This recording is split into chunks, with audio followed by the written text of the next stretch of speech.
来看台东县政府即马推广低碳旅游，因甲共享脚踏车业者合作，要伫咧地上来设点。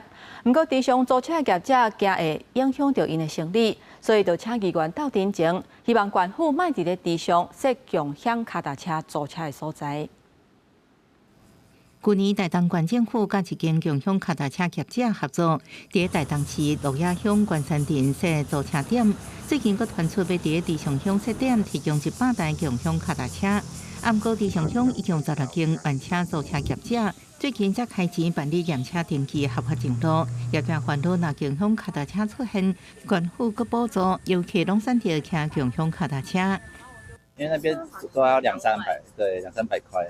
那是U-Bike呢？U-Bike 1小时20-30块，所以就差蛮多的。你不过 U-Bike 的话，包括业者也要失业啊。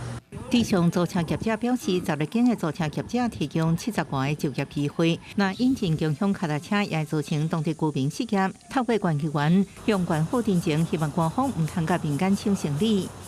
这里都有脚踏车业者，我是希望 U-Bike 不要到这个特定的园区去以民争利啦。 县府表示，目前设立地点，拢也咧甲乡公所会勘，也会甲当地业者说明，只保有强势进程未设共享脚踏车，而且县府补助共享脚踏车费用时间，敢若到今年年底。公司新闻台东报道。